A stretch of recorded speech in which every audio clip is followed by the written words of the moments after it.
I've been an Eagles fan my whole life. First game I ever saw, at just 4 days old, the Eagles beat the Broncos 31-13. Next week they beat the Giants, then Washington. Life was good. I made it 3.5 weeks on this earth before witnessing an Eagles loss. And though my infant brain didn't know it yet, this was the beginning of a stressful, frustrating, heartbreaking, euphoric love story. It's pretty well known that Eagles fans have a bad reputation.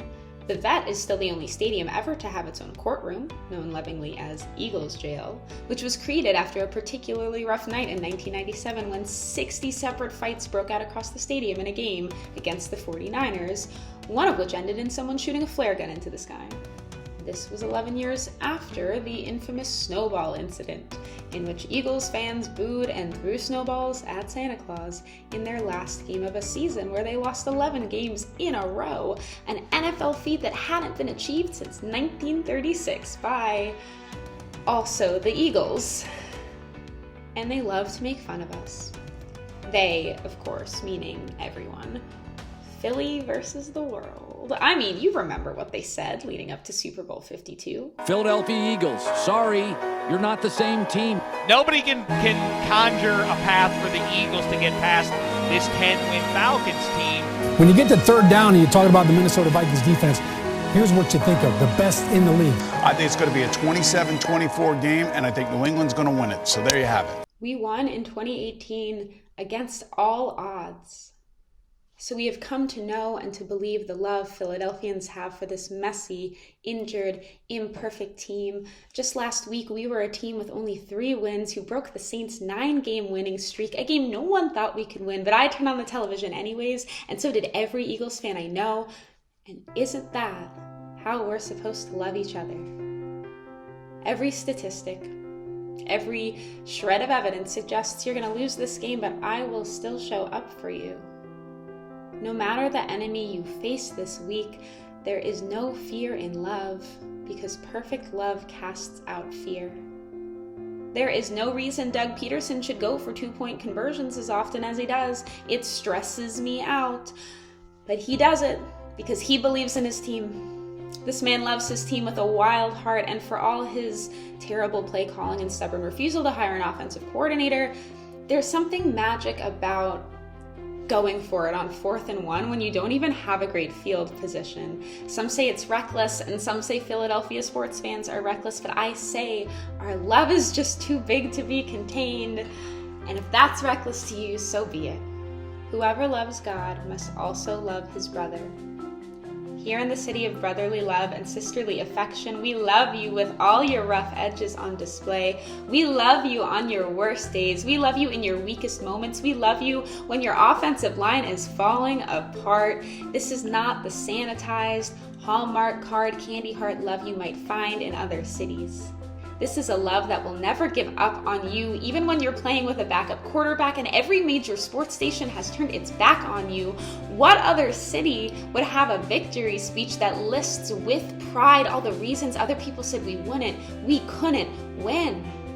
Jason Kelsey's too small. Lane Johnson can't lay off the juice. Brandon Brooks has anxiety. Carson Wentz didn't go to a Division I school. Nick Foles don't got it. Mark Clement's too slow. LeGarrette Blount ain't got it anymore. Jay and John can't stay healthy. Torrey Smith can't catch. Nelson Aguilar can't catch. Zach Ertz can't block. Brett Selleck's too old. Brandon Graham was drafted too high. Vinny Curry ain't got it. Mo Allen can't fit the scheme. Michael Thomas can't fit the scheme. Nigel Bradham can't catch. Jalen Mills can't cover. Patrick Robinson can't cover. It's the whole team. It's the whole team. In this Advent season, we are reminded that the greatest call we are given is to love against all odds. Humanity is a train wreck, and God loved us enough to come down here and join us. Jesus loved the group of misfits he chose to hang out with, and he made room at his table for the people too poor, too sick, too weird, too loud, too scrappy to be loved by the empire. In February of 2018, it isn't a stretch to hear Nathaniel's words from John chapter 1 a little differently. Can anything good come out of Philadelphia?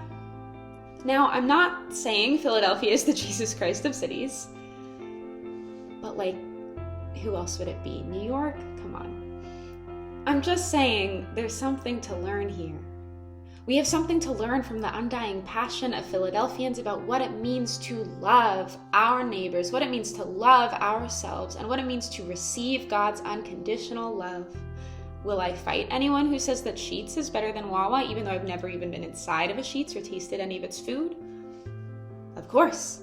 Wawa is unconditionally better than Sheetz, and don't ask me why. But the best example of this kind of love, of course, is Gritty. The mascot company who made Gritty has done mascot reveal parties all over the country, and every time there's at least 2 or 3 kids who cry, mascots are scary, and Gritty is objectively the most terrifying of them all. But in an unprecedented turn of events, Gritty's mascot reveal was the first time not a single child cried and ran to their parents. These are Philly kids.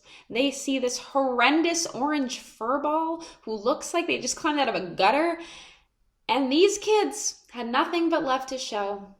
They said, hey, Gritty's one of us. We just met the guy, but he's family. The most overwhelming love I have ever received has been on days when my soul felt like it had just climbed out of a gutter. And I probably looked at 2 puffy, crying eyes, tangled hair. Everything about me said, there's 10 seconds left on the clock and you're not good enough for a Hail Mary pass. But someone showed up for me nonetheless. I felt like Jason Kelce on the museum steps listing all the reasons why I don't feel like a Super Bowl team, but someone showed up for me nonetheless. Friends who refused to give up on me on the days I could barely get out of bed. Neighbors who saw the good in me when I forgot how to see it in myself. And it can be a tough love. We don't always show it in a way other cities understand. Eagles fans are notorious for booing their own team louder than they boo their opponents, but it's not because we hate our team. It's because we love them enough to know they can be better, and we love ourselves to know we are a winning city. We stood by this team for nearly a century of hard-fought games that fell short of championship victory every single year, and we never gave up because, yes, we also love you exactly as you are right now, but so help me God if you don't start acting like a team that knows its value, that knows its worth in the face of everyone who doesn't believe in us, that knows we can win against all odds, then hell yeah, we're gonna boo. I don't think you should literally boo your loved ones when they aren't being their best selves, but when someone doesn't treat you how you know you deserve to be treated, you tell them. And we all mess up like that. We all snap at our roommates after a long day, or fall into a slump where we stop helping our spouse do the dishes, or fail to listen and pay attention to our friends when they need our help. We are human. We make mistakes. And sometimes it takes a stadium full of booing fans to snap you out of it and remind you that you are so loved. And as a beloved child of God, you have it in you to grow, to improve, to claim the victory that we know you deserve. It's a love that doesn't give up, even when you're 4-8-1. It's a love that knows that the world ain't all sunshine and rainbows. It's a very mean and nasty place, and I don't care how tough you are, it will beat you to your knees and keep you there permanently if you let it. You, me, or nobody is gonna hit as hard as life. But it ain't about how hard you hit. It's about how hard you can get hit and keep moving forward. How much you can take and keep moving forward. That's how winning is done. That's how winning is done. That's how love is done. Get back up, keep moving forward, go out and get what you're worth, go out and fight for the love that you deserve, fight for the joy that you deserve, fight for the hope, the peace, the justice, the rights, the equality, the love, the love, the love, the Broad Street parade that you deserve. Love with your actions, love with your choices, love with everything you've got, because at the end of the day, it's gonna take everything we've got to make this world the place we know it can be. Leading up to that Super Bowl win, there was one cheer that seemed to rise above the rest. 1, 2, 3, And it's true. In Genesis, God goes through creation labeling everything good over and over again. And the one thing God says is not good is loneliness. The very first thing that wasn't good was that the first human didn't have any other humans to do life with. We were made to be there for each other. We were made to have each other's backs. And that kind of togetherness, that kind of love, it's all we got. But the good news is, it's also all we need. Amen. Go Birds. And the game is over! The game is over! The Philadelphia Eagles are Super Bowl champions. Eagles fans everywhere, this is for you. Let the celebration begin.